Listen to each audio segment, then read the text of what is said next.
It's a story of betrayal so profound, it could have been torn from the pages of a grim fairy tale. But this is no fairy tale. This is the harsh, chilling truth of history. Picture it. The year is 455 AD, a time when the Western Roman Empire, once the mightiest force in the world, is crumbling. The shadows of invasion, political chaos, and betrayal loom large over the empire's heart. And in the midst of this turmoil stands a man, a king, no less, who, despite wearing a crown of power, was nothing more than a puppet on a fraying string. His name? Emperor Valentinian III. Once, he had it all, the empire, the legions, the prestige. But now, he was a man on the edge, a man with no loyalty left, no friends, no allies, only enemies in the shadows. Those shadows would soon engulf him, and in one of the most grotesque acts of history, they would turn his own soldiers, those who swore to protect him, into his executioners.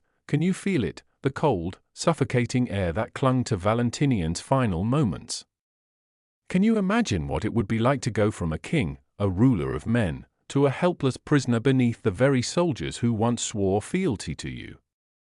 The power that once flowed through your veins is now replaced by an uncontrollable terror, as you realize there's nowhere to run. What if, in your final moments, you could hear the march of your own soldiers, the men who were once loyal, who now only want your death? What if you were cast aside, buried alive, and forgotten? And yet, perhaps the most haunting part of this story is that Valentinian's death is not only a tragedy in itself, but also a dark metaphor for the fate of an empire. He died not from a noble battle, not from the hands of a foreign conqueror, but by the very hands of those he trusted most. His soldiers, the ones he led, his loyal army, the same men who once marched at his side. Valentinian's death was no simple act of assassination, it was an act of profound betrayal, one that would forever echo throughout the annals of history. A betrayal so horrific that even the pages of time seemed to shrink from its brutality. But how did this once mighty emperor, the leader of the Western Roman Empire, fall so low? How did he end up in such a position where the very men who once swore an oath to protect him turned their swords against him?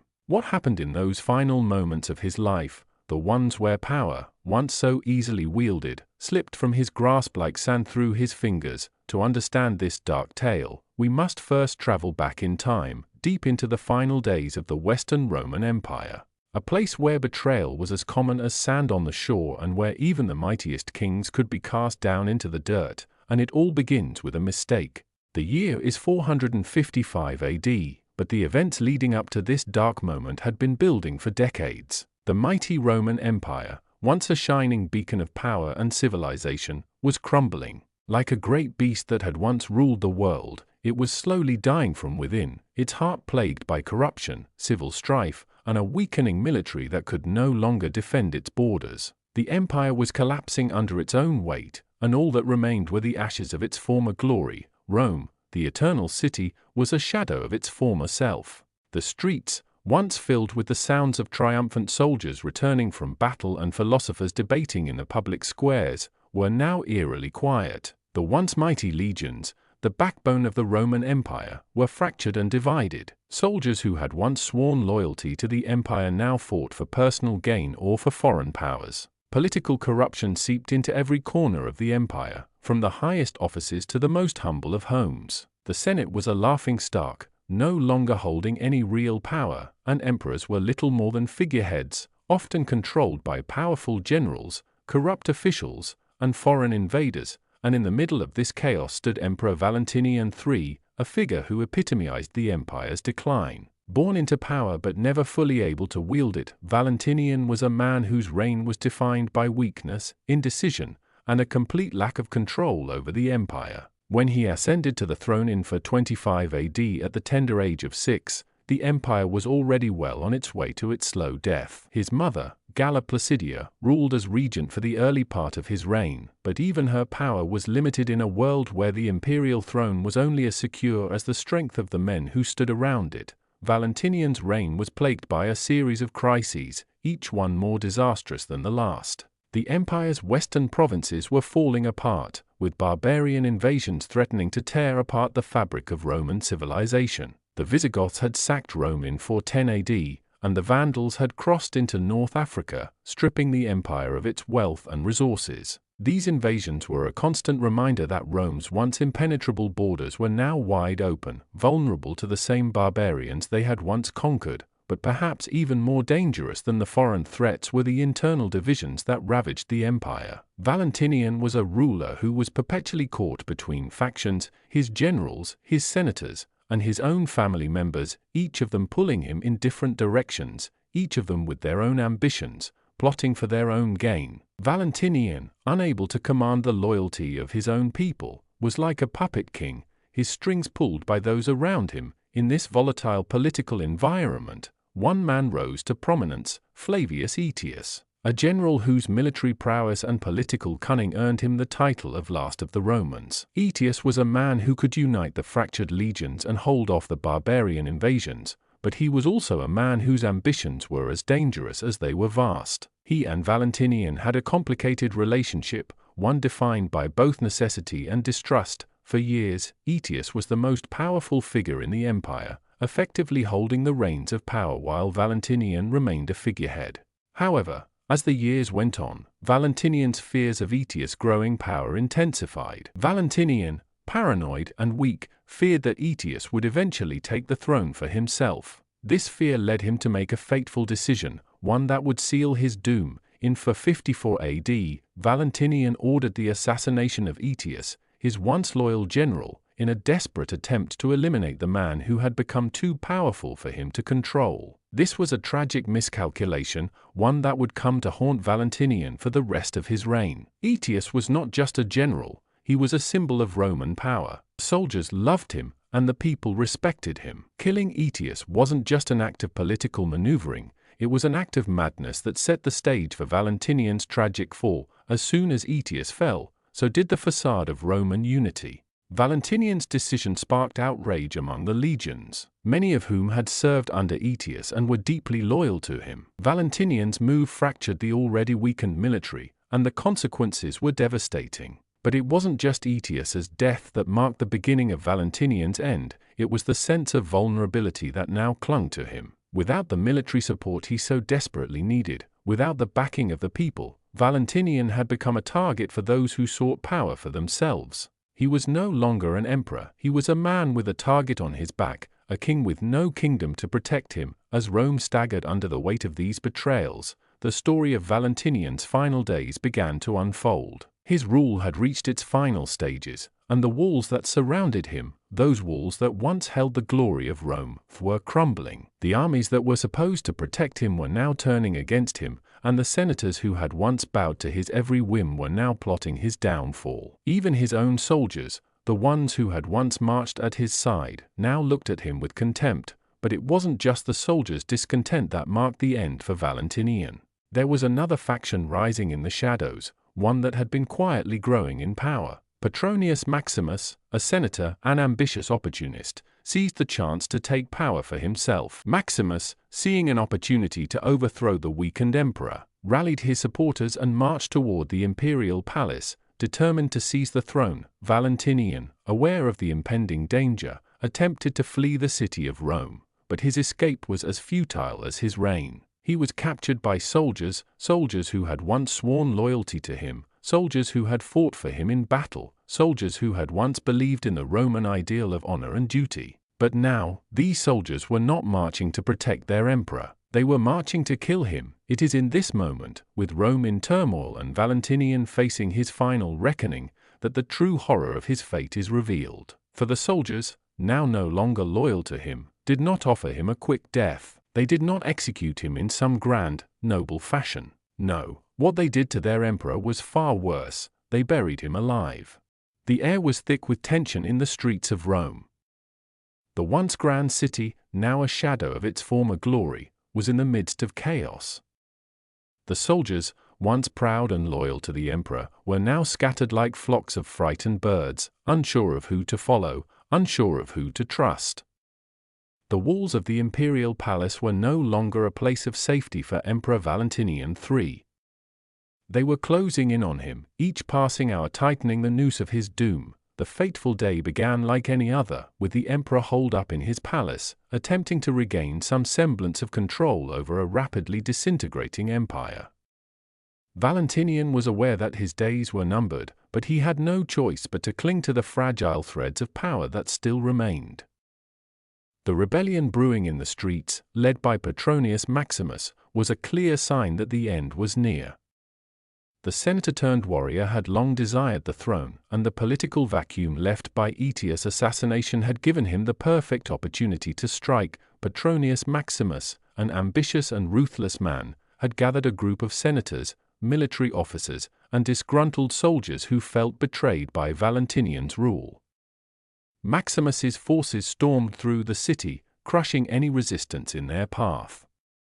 The emperor's supporters were few and scattered, their loyalty now nothing more than a faint echo in the background of an empire on the verge of collapse, in a final desperate attempt to escape the inevitable. Valentinian fled. He abandoned the palace, his last sanctuary, and sought refuge in a nearby church. But even the sacred grounds of this holy place offered no protection. Valentinian, drenched in fear and sweat, must have known, deep down, that his fate was sealed. The irony was staggering. Here was a man who had once commanded the loyalty of thousands of soldiers, who had once been the very symbol of Roman power, now reduced to a fugitive.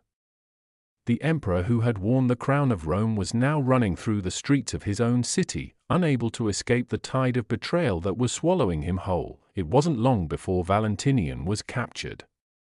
His capture wasn't some dramatic, noble moment. It wasn't the sort of thing one might expect for a ruler of his stature. It was a shameful affair, a final humiliation. The soldiers, once loyal to him, now turned their weapons on their emperor. They found him in that church, hiding in fear like a hunted animal, his once regal appearance now tainted by the grime of desperation. It was then that they took him into custody, dragging him through the streets of Rome, a powerless emperor in chains. But the most haunting part of this story is not just Valentinian's capture, it's the way he was treated by his captors. There would be no quick execution, no honor in his death. For a king, a ruler of men, to be reduced to this, an emperor with no one left to turn to, no one left to save him, is a chilling image. The men who had once served under him, who had marched into battle with him, now saw him as nothing more than a liability. He was an emperor whose time had passed. In their eyes, he was no longer worth the trouble of a dignified death. The soldiers did not kill him with a blade, as one might expect of a man of his station. No, they took a far more gruesome route. In a moment of unimaginable cruelty, they buried him alive. The burial was not some ceremonious ritual. It was no grand spectacle of death. Instead, it was an execution carried out with chilling efficiency. The emperor was dragged to a shallow grave, his arms bound, his mouth gagged, unable to scream for mercy. The soldiers, perhaps disgusted by the very sight of the emperor, performed their task with grim precision, not wanting to prolong the suffering of their former ruler. The earth, cold and unforgiving, swallowed him whole. The burial of Valentinian III was no simple matter of death. It was an act of utter betrayal, a final humiliation for a man who had once held the keys to an empire. The very earth that had once been the seat of Roman power was now the tomb for its last emperor. Can you imagine the terror Valentinian must have felt as the dirt began to fall upon him? Each heavy shovelful a reminder of his fall from grace. The sounds of the world above, once filled with the grandeur of Rome, now faded into the distance, replaced by the deafening silence of his impending death. What was going through his mind in those final moments? Did he regret the decisions that led him here? Did he mourn the empire he could not save? Or was he simply consumed by the crushing weight of his fate, as the earth pressed in around him, suffocating him in the darkness? It's impossible to know for certain. But one thing is clear, Valentinian's death was a profound symbol of the empire's fall. Here was an emperor, once the undisputed ruler of the Western world, now reduced to a nameless, forgotten corpse buried beneath the rubble of a broken empire. The soldiers who carried out the burial were not acting out of passion or anger, they were acting out of a cold, calculating sense of duty. To them, Valentinian was no longer a ruler, no longer an emperor.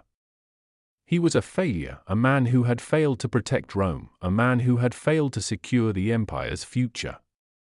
And for that, they had no mercy. It is said that the burial took place in the catacombs of Rome, an area where the city's dead were interred in shallow graves. These catacombs, once sacred and serene, became the site of one of the most chilling acts of betrayal in Roman history. The emperor, buried not with honor, but with contempt, left to be forgotten by history, left to be erased from the annals of the empire he had once ruled. The burial itself was quick, almost clinical in its efficiency. No last words, no prayers, no mourners. Valentinian III was buried alive, his body left to rot beneath the earth, with no one to remember him. No one to mourn the emperor whose rule had crumbled, whose power had evaporated like smoke. But it wasn't just the emperor's death that was so horrifying, it was the fact that it had been carried out by those who had once been his most trusted allies. The soldiers, the men who had marched at his side, now saw him as a liability to their own ambitions. His death wasn't just an execution, it was the execution of an entire way of life, the end of the Roman Empire's once great legacy.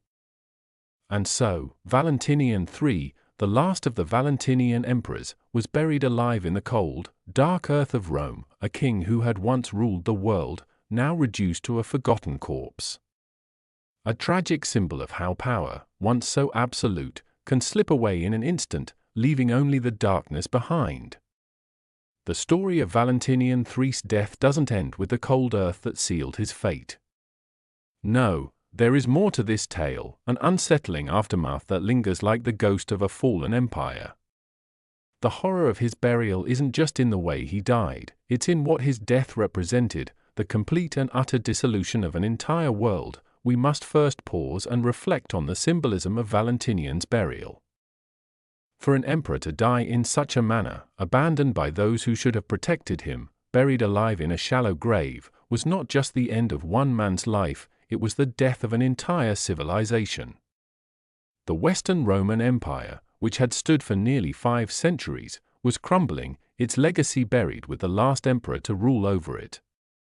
The earth that swallowed Valentinian III wasn't just the grave of a man, it was the grave of the ideals, the culture, and the power that had once shaped the entire known world. The moment of his death was not just a single, isolated act. It was a grim representation of everything that had gone wrong within the empire. The corruption, the infighting, the failure of leadership, all of it culminated in a single, horrifying moment when an emperor, once a figure of divine authority, was reduced to nothing more than a forgotten corpse, buried by the very soldiers who had once sworn loyalty to him. But Valentinian's burial is not just dark because of what happened to him in that final moment. It's dark because of the aftermath that followed. The empire, bereft of its ruler, descended further into chaos. Petronius Maximus, the man who had plotted Valentinian's downfall, seized the throne. But his reign was short-lived, a mere 3 months before he too was murdered by the same people who had helped him rise to power. Rome, it seemed, was caught in a spiraling descent. The soldiers who had buried Valentinian alive, who had executed him in the cold, unfeeling way that they did, were not acting out of some higher ideal. No, they were merely pawns in a much larger game, one in which the future of the Roman Empire was irrelevant. The soldiers, the senators, the power-hungry generals, they were all driven by their own personal ambitions, each one seeking to carve out a place for themselves in the rubble of the empire. But what of the men who buried Valentinian? What of the soldiers who carried out his execution, those who had once served him faithfully? Can you imagine their thoughts as they lowered the emperor's body into the grave? Did they understand the full weight of what they had done? Or were they simply following orders, caught in the tide of history's relentless march? One can only wonder if, in the years to come, they ever reflected on the horror of their actions. Did the memory of Valentinian's burial haunt them in their dreams? Did they hear his final screams in the dead of night, calling out from beneath the earth? The silence of history is deafening. There is no record of these soldiers' fates after Valentinian's burial. Perhaps they were forgotten, like so many others who played a part in the dark drama of Rome's fall. Or perhaps they too, like the empire itself, were consumed by the chaos they helped to create. But what's most chilling is how this act of betrayal, so brutal in its execution, symbolizes the larger collapse of the Western Roman Empire. The burial of Valentinian III was not just a political assassination, it was the final act in a long, painful death. The once great empire had been broken into pieces, and its emperor had been reduced to little more than a nameless corpse, buried beneath the dirt, forgotten by history, and here, in this act, we see the decay that had been eating away at Rome from the inside. The death of Valentinian wasn't just a political blow, it was the death of everything that Rome had once stood for. The men who buried him were not only betraying their emperor, they were betraying the very idea of Rome itself. Even more unsettling is the fate of Rome after Valentinian's death. It wasn't just that the emperor was buried alive, it was the fact that the empire, as a whole, had become a shadow of its former self. The political instability, the economic collapse, the constant invasions, it all added up to a world that no longer had any semblance of order or meaning. The Western Roman Empire, the empire that had once controlled most of Europe, North Africa, and parts of the Middle East, was now a disjointed patchwork of warring factions, broken cities, and desperate people. Barbarian invasions were now a daily threat, and Rome itself had been sacked twice in less than 50 years. The idea of the Roman peace, the Pax Romana, had long since disintegrated.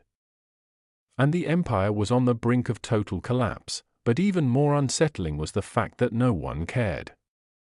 The people who had once revered the emperor, who had once viewed the Roman Empire as the pinnacle of civilization, were now too consumed with their own survival to mourn the loss of the empire.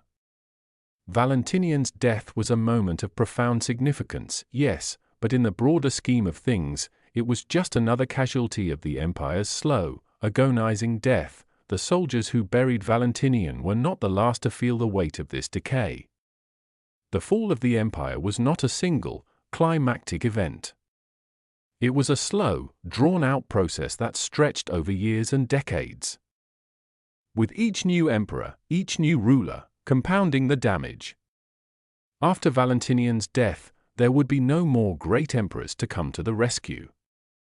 The western half of the empire would continue to disintegrate, leading to the eventual fall of Rome in 476 AD, when the last emperor of the West, Romulus Augustulus, was deposed by a barbarian chieftain named Odoacer. Valentinian III's burial, his death at the hands of his own soldiers, wasn't just a horrific end to a single man, it was the death knell for the Western Roman Empire. The emperor was buried in a shallow grave, but the empire itself had already been buried long before. What remained was nothing but a fading memory of an empire that had once ruled the world. Valentinian III's burial should have been the final chapter in the tragic tale of the Western Roman Empire, a dark, hopeless end to a decaying civilization. But in history, nothing is ever quite as straightforward as it seems, and sometimes the most chilling truths are hidden in the spaces between the lines. What if I told you that Valentinian III's death wasn't just a personal tragedy, it was a curse upon the empire itself, a curse that reverberated throughout the centuries, forever marking the Roman Empire's fall as something far more than a mere political collapse? You see, Valentinian's end wasn't simply the final blow to the Roman Empire, it was also the beginning of something else. The moment he was buried alive in the cold, unforgiving earth of Rome, a new era began to take shape. One could argue that the curse of Valentinian's burial lived on, shaping the future of Europe in ways no one could have predicted. But first, let's explore an uncomfortable, unsettling thought. What if Valentinian's burial was not just the end of his reign, but a deliberate, calculated symbol of the Roman Empire's collapse? Could it be that the soldiers who buried him, in their cold betrayal, were not just executing a ruler, but also erasing an entire identity, destroying the last traces of the Roman ideal that had defined the empire for centuries. It is said that some of the most powerful figures in history are not simply forgotten, they are cursed. And this curse lingers, twisting the course of events, even after their death. Valentinian III's burial, his cruel, undignified death at the hands of his own men, was not merely the death of an emperor, it was the severing of Rome's very spirit. In the years following Valentinian's burial, something strange happened. The darkness of his death seemed to hang over the empire, as if the vengeful spirits of the past were calling for retribution. The bitter ghost of betrayal that had sealed his fate lingered, and the consequences of his fall spread far beyond the immediate political consequences. The empire did not simply crumble, it seemed to be cursed, doomed to spiral into ever-deepening chaos.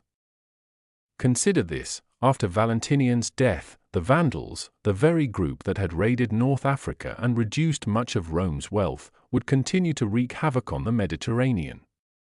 It wasn't just the fall of an empire, it was the spread of a new world order, one defined not by Roman legions and emperor dynasties, but by barbarian kings who sought to rebuild on the ashes of what had once been. The Vandal king Gaiseric, after ravaging Rome in 455 AD, would continue to haunt the empire's remnants, spreading his influence across the Mediterranean like a creeping plague. So, what does this mean for Valentinian? His death was not just a personal defeat. It was a symbolic rupture between the Roman world and the world that was about to rise from its ashes. Could his death have been more than just the tragic end of one ruler? Could it have signaled the very death of Roman identity, the destruction of the ideal that had once defined the empire? But this is where things take an even darker turn. In the centuries following Valentinian's burial, the concept of Rome itself would continue to haunt Europe, shaping the future of the Western world in ways that no one at the time could have predicted.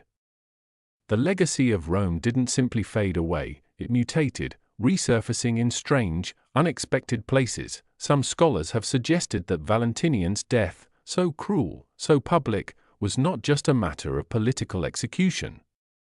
It was, in a way, a prophecy.